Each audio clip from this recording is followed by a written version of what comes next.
Un dato particularmente odioso dentro del contexto del racismo europeo contra los gitanos es el que alude a su pretendido canibalismo. Esa infame acusación fue notablemente activa en Hungría.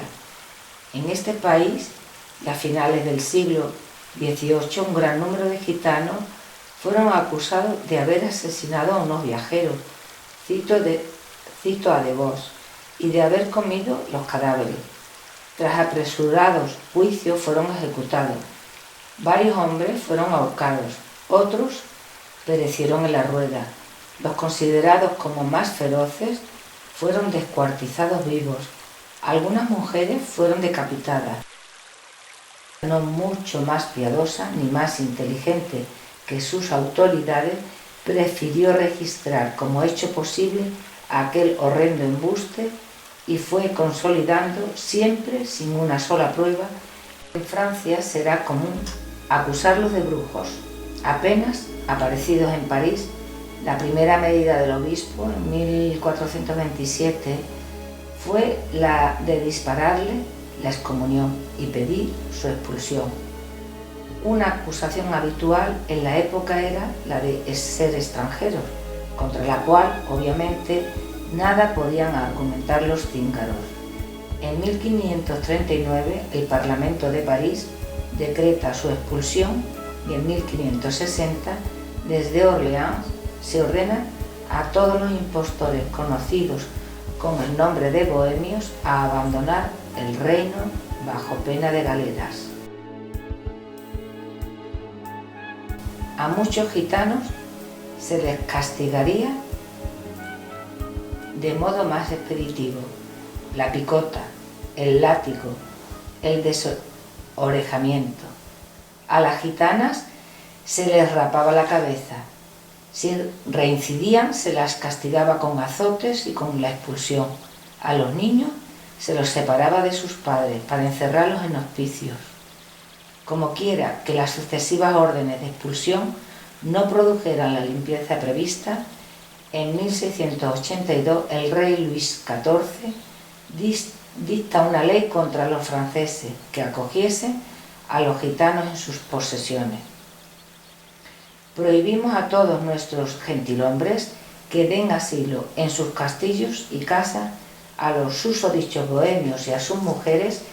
En caso de infracción, queremos que los mencionados gentilhombres sean desposeídos de su justicia y que sus feudos sean anexionados a nuestros dominios. Curiosa operación bursátil.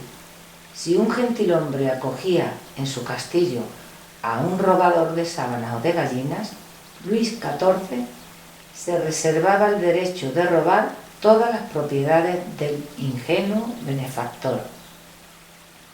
Las alternativas más comunes del gitano en la Francia del antiguo régimen no eran, pues, sino el castigo corporal, tan humillante como el rapado del pelo o tan sanguinario como la flagelación y el desorejamiento. Las galeras, la mayor parte de las veces, los condenados a galera no eran sin previo delito, salvo el de ser bohemios y vagabundos, o la expulsión del reino. Como por esa época la expulsión de los gitanos era propósito común de casi todos los gobiernos de Europa, podemos preguntarnos a dónde habrían de ir los gitanos. ¿A Marte? ¿Al purgatorio? ¿A Sirio? ¿A la casa de Blancanieves y los 7 enanitos? Parece claro que no les quedaba más destino que los caminos, los montes, las cuevas y el destierro interior, es decir, el palacio de su desobediencia, su desconfianza, su orgullo, la estricta trabazón familiar de los gitanos, su prieta agrupación por clanes, no son solo, como se ve, un dato de su antropología, sino también el resultado de su continuada y amenazada soledad en la historia. Por otra parte, cuando los gobernantes europeos disminuirían su propósito de expulsión, era para sustituirlo por la roñosa benevolencia de las galeras o de la esclavitud. fue Rumanía. Los prefirió esclavos antes que forajidos y los mantuvo esclavos hasta mediados del siglo XIX.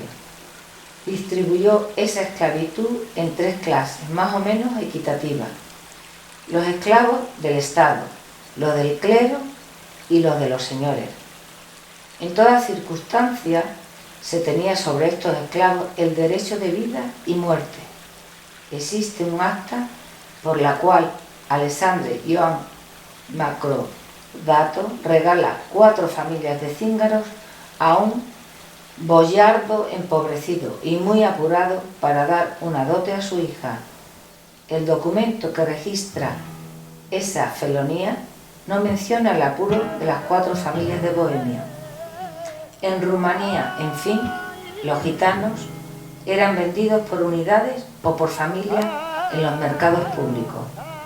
El Estado los obligaba a trabajar en los lavaderos de oro, desnudos en el agua helada, y los que morían en tan rentable proceso de producción eran estimulados con azotes por los capataces y en ocasiones castigados con garfios de hierro agarrados al cuello para no dejarles dormir.